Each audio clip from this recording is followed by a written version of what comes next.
Hi, welcome once again inside the walls of the Carpenter Shop. We're in this shop. We are growing into the people that we were created to be. Just like Jesus grew up in the Carpenter Shop, we all need to grow up a little bit.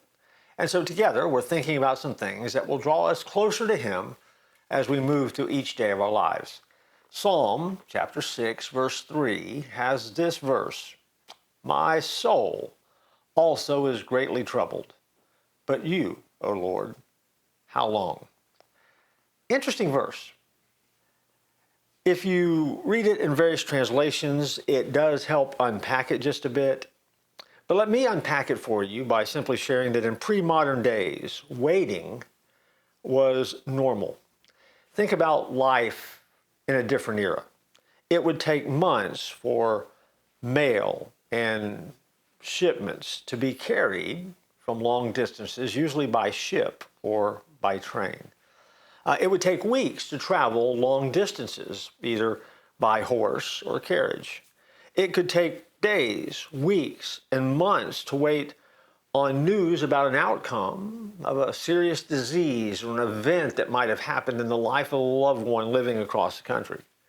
Then time passes by and along comes motors, electricity, telegraphs, telephones, radios, televisions, and with each advancement in technology, our patience has diminished. Now, I've never thought about that, but we take for granted the speed in which we are able to communicate and get information by.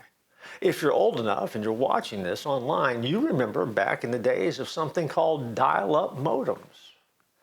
And you can even remember the sounds that it would make when it was starting to connect, or the frustration you felt when it didn't connect and it didn't connect you. Today, we're all about higher speeds. We want more bandwidth. We want things quick. We want it almost instantaneously. Today, we live in a world where within seconds, we can know what's happening across on the other side of the planet. We don't wait very well. But think about the verse for just a minute and think about God's spiritual economy, because waiting is sometimes part of His plan. See, we have to remember this, especially in those moments when we feel like we're waiting on God and we're waiting and we're waiting and we're waiting and it just doesn't happen. God doesn't need to delay. He doesn't need to delay His answers. He doesn't need to delay His actions. So if He does delay, then there is a reason for the delay. And that's something that God Himself knows. See, the psalm reads, "How long, O Lord?" And it's a cry when you're in anguish or in trouble.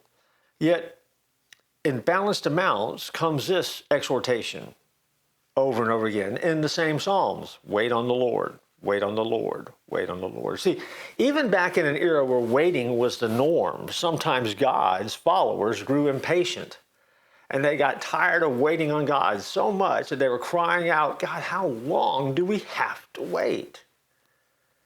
You ever done that?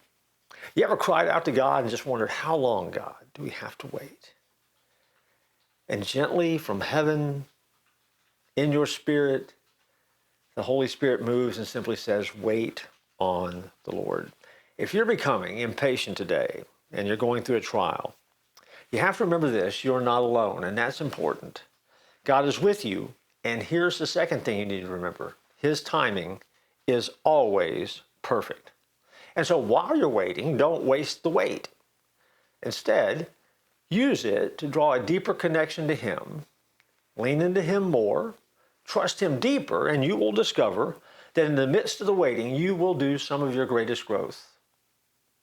And so, use your wait time as commitment time, and commit yourself to the wait so that you can be obedient, discover what you need to discover. I look forward to joining you next time here in the Carpenter Shop.